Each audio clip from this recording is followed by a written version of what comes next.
पूरा कर दे तो क्या नहीं मिल सकता, सब कुछ संभव है।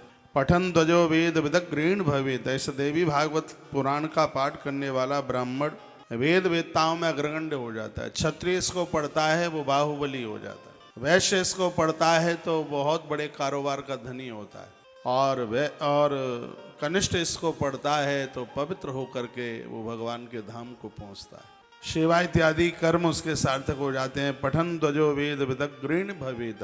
बहुत ध्यान से सुनिए, जो श्रीमद् देवी भागवत को ब्राह्मण पढ़ता है उसका शब्द सार्थक हो जाता है, विद्वानों में अग्रगण्य हो जाता है। बाहु प्रजातो धरणी पतिष्यात, क्षत्रिय यदि इसको पढ़ता है तो बहुत बड़ा वो राजा हो जाता है, धरती को जीत लेता हुआ। वैश्या पठन वित्त समुद्भमेति, यदि इसको वणिक वैश्य कोई पढ़ता है तो उसका व्यापार सार्थक हो जाता है, उसका कारोबार फेल नहीं होता है। श्रीमद् देवी भागवत की महिमा है। शूद्रोप शरणन स्वकुलोत्तमम स्यात्, और कनिष्ठ वर्ण का व्यक्ति इसको पढ़ता है तो अग्रसर जन्म में वह उत्तम कुल में जन्म लेता है, बढ़िया से कुल में जन्म लेता है। इसलिए श्रीमद् देवी भागवत के ऊपर चारों वर्णों का अपना अधिकार है, सबको पढ़ना चाहिए और सबको सुनना चाहिए। ऐसी अद्भुत यह कथा है जिसकी महिमा आप सुन रहे हैं। अष्टम्यां वा चतुर्म्यां चतुर्दश्यां नवम्यां भक्ति संयुतां या पटे शृणुयाद वापि सा सिद्धिं लभते परां। अष्टमी को, 14 को, जब भी आपको टाइम मिलता है, आज की कथा में से एक बात लेकर के जाइए। हर शुक्रवार को माँ को कम से कम 21 धार चम्मच में 21 बार घी ले लीजिए और नवाहन मंत्र से माँ को आप घी के द्वारा उसका घृत धारा से माँ का अभिषेक करें। जो घी इकट्ठा होता है उसको खाने के काम में मत लीजिए, उसको आप धूप दिया बाती में, हवन यज्ञ में उसको आप कार्य में ले सकते हैं। माँ भगवती शुक्रवार के दिन इसका अभिषेक किया जाए। माता गरीब नहीं रहने देती, किसी को दर्द नहीं रहने देती, यह माँ की बहुत बड़ी कृपा है। ऐसी माँ भगवती जगदम्बा, भगवान व्यास जिसकी चर्चा, जिसकी महिमा, जिसका महात्म्य श्रीमद् देवी भागवत में करते। और यहाँ सूत सौनक्षियों को कहते हैं, यदि किसी का बच्चा रूठ के चला गया या खो गया, किसी का अपने घर के लोगों का किसी का था पता नहीं पता, तो माता रानी श्रीमद् देवी भागवत की कथा से इतनी प्रसन्न होती है, उस घर के बिखरे हुए लोगों को जो दूर चले गए, रूठ के चले गए, आते नहीं है, माता सबका मिलान कर देती है, सबको इकट्ठा कर देती है।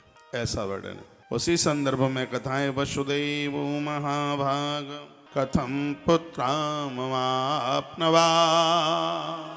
एक बार वसुदेव जी महाराज के पुत्र भगवान श्री कृष्ण वह घर से चले गए।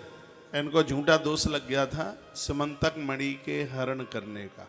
इसकी आदि कथा कल आप सुन चुके थे। अतः सत्राजितो भ्राता प्रसन्नो नाम करियचित। सत्राजित ने वह मणि अपने भाई प्रसेन को दे दी, भगवान को नहीं दी। और कल मैंने निवेदन किया, जो वस्तु, जो चीज ईश्वर के काम ना आवे, वह वस्तु हमारे प्राणों का हनन करा देगी, किसी काम का नहीं रहने देगी। घर में जो बढ़िया से बढ़िया जगह है वहाँ भगवान का मंदिर बनाइए। वैसे ईशान कोण की तरफ झुका हुआ मंदिर ज्यादा बढ़िया होता है। पूजा करने वाले का मुख पूरब में हो और भगवान का मुख पश्चिम में हो, ऐसा मंदिर ज़्यादा विशेष कार्य होता है। जब आप कोई नया मकान बनाते हैं, पुराना बन गया है तोड़िए मत, नया आप बनाते हैं तो सबसे पहले इंजीनियर को बोलकर उसका मंदिर का मैप लीजिए। सबसे पहली ईंट मंदिर के लिए लगाइए। जब तक आपका भवन पूरा नहीं बन जाएगा आपकी ईंट रुकने वाली नहीं। मंदिर को बहुत अच्छा कीजिए।